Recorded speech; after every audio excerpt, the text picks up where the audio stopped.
그리고 병원 진료를 예약하고 진행까지 하는 체계 라고 판단하였습니다. 네, 우리 나머지 표현이나 기능은 똑같은 구조이기 때문에 굳이 발표 안 해도 될 것 같아요. 네, 넘어가도록 하겠습니다.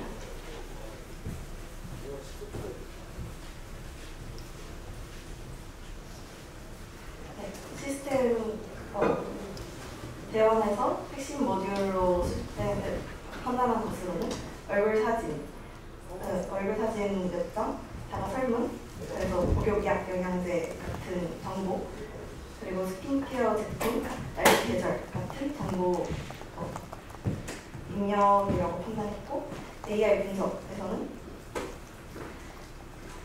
히트맵 색소 유분 추적과 해석, SSHAF 해석 같은 모듈이라고 판단하였습니다. 또 전환 시점을 예측하고 미션 패키지를 제공하는 모듈로 맞춤 루틴을 설계하고 스마트 리마인더 그리고 배지와 칭찬 모션 같은 것으로 루틴화를 지원하고 대시보드, 선형 그래프, 탑3, 트리거 탑3 카드와 같은 피드백 표현으로 시스템 지원을 분류하였습니다. 또 보조 메타표와 커버리지를 정리했을 때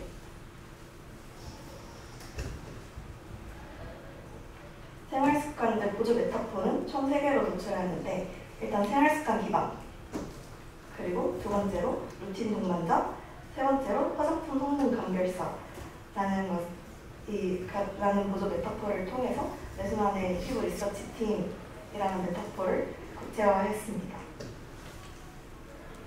네, 수고했습니다. 박수 한번 주세요. 자, 우리 질문, 코멘트 받을까요? 네, 시은님 먼저, 그 다음에 서현님 하실까요? 우선 발표 너무 잘 들었습니다. 저는 그 메타포 분석 파트에서 유사 제품 서비스로 화해라고 하는 대한민국 힐트 뷰티 맞나요?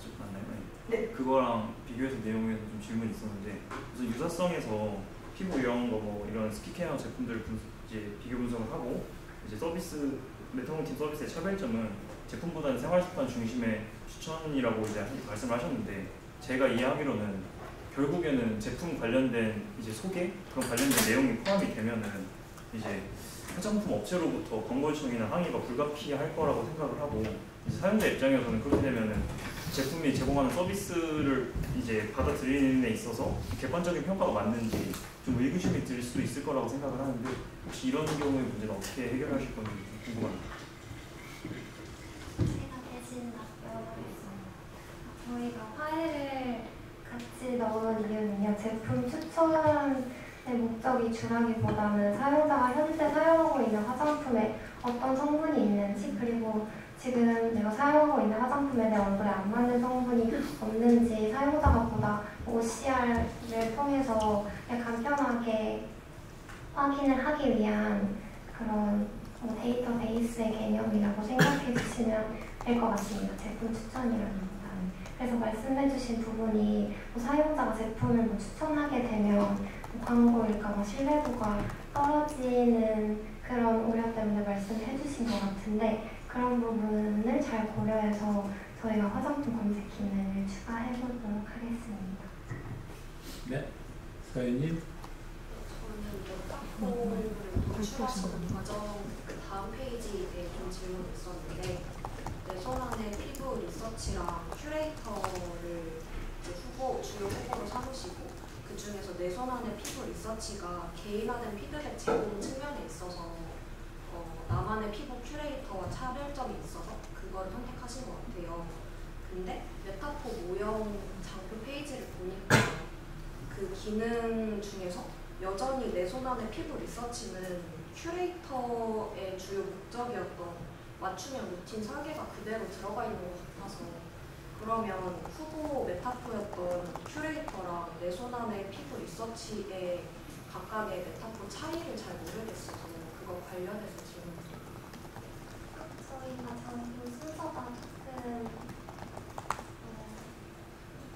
바뀌었는데, 그 마지막에 보조 메타포에 생활습관 기반이 있었는데, 그 세 가지 보조 메타포를 다 포함하고 있는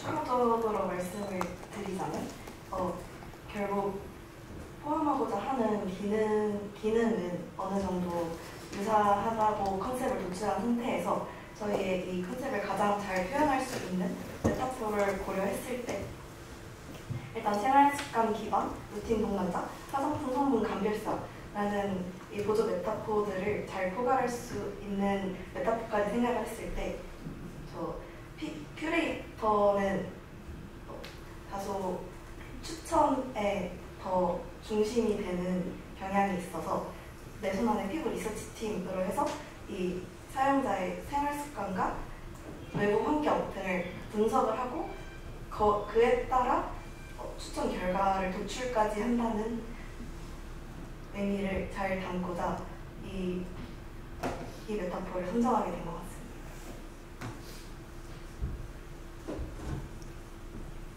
네, 민수님. 너무 잘 들었고 앞에 아까 컨셉 책정표 부분에서 그 심사 요소를 사용성이랑 유용성, 신뢰성 말고 되게 여러 가지를 제시해 주셨는데 혹시 저거를 다른 거를 어떻게 그 심사 요소로 선정을 하게 되셨고 왜 하게 되셨고 그다음 혹시 가중치는 어떻게 설정을 하셨는지 알고 싶습니다. 이 부분 제가 정리한 부분이라서 말씀드려보자면 우선은 유용성, 사용성, 신뢰성, 감성 부분 같은 경우에는 무조건적으로 책정해야 되는 요소 중에 하나였어요. 그렇다 보니 포함하게 되었는데 그 중에서도 이제 저희 서비스에서 필요할 것 같은 기준을 각각 나누어서 해두었고 마찬가지로 덧붙여서 지속성, 개인화 적합성, 사용자 주도성도 이제 저희 서비스에서 책정할 때 꼭 필요한 요소들을 포함하게 되었어요. 예를 들어서 저희가 생활습관 기능이 있다 보니까 이 메타포 자체가 루틴화 가능성이 있는지 혹은 개인 맞춤화가 잘 될 것인지 그리고 사용자 주도성이 얼마나 있을 것인지를 판별하는 것으로 했고 가중치 같은 경우에는 그 중에서도 이제 좀 더 비중이 높아 보이는 것들은 높은 가중치를 줘서 계산하도록 설계를 해둔 최저표라고 이해해 주시면 될 것 같습니다. 네, 교인님. 우선 발표 너무 잘 들었습니다. 습관 기록 캘린더에서 감정, 식단, 스트레스 같은 여러 요소들을 개인이 기록하는 것을 저는 이해했는데 해당 부분을 사용자가 조정을 할 수 있도록 기능을 설계하실 건지 아니면 무조건적으로 다 입력을 하도록 할 것인지 좀 궁금했어요. 네. 그 감정, 식단, 스트레스 총 3가지 요소로 이제 데이터를 수집하시는 것으로 제가 이해를 했는데 해당 부분을 이제 사용자가 주도성을 가지고 조절을 할 수 있는 것인지 아니면은 모든 데이터 요소를 다 변수를 다 고려해서 이제 기록을 해야 되는 것인지가 궁금했어요.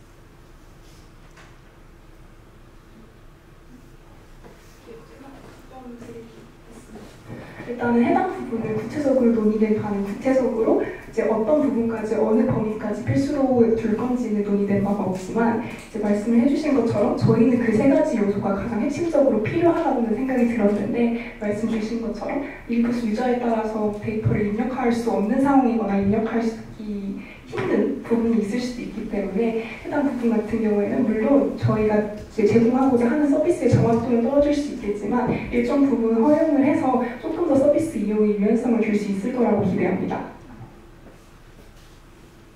네, 혹시 추가적으로 질문이나 코멘트 있는 사람? 네, 주연.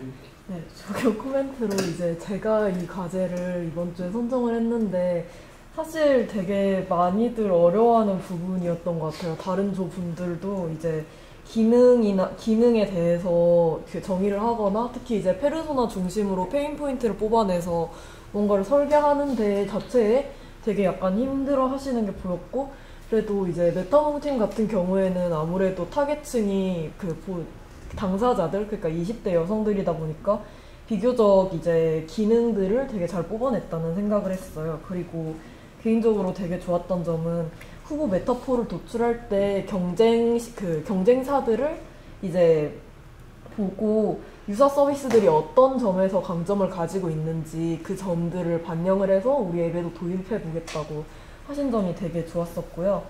그리고 이제 또 각 기능, 그러니까 구조, 표현, 기능 이렇게 3개 전부 다 이제 커버리지 정리까지 해서 이제 비중을 둔 게 되게 성실하게 과제를 했다라고 생각을 했어요. 그래서 다른 부분들에 대해서는 저도 앞에 코멘트 주신 분들과 같은 의견이고 그냥 전반적으로 정말 수고 많이 하셨다고 말씀을 드리고 싶어서 발표 한번 코멘트를 드리고 싶었습니다.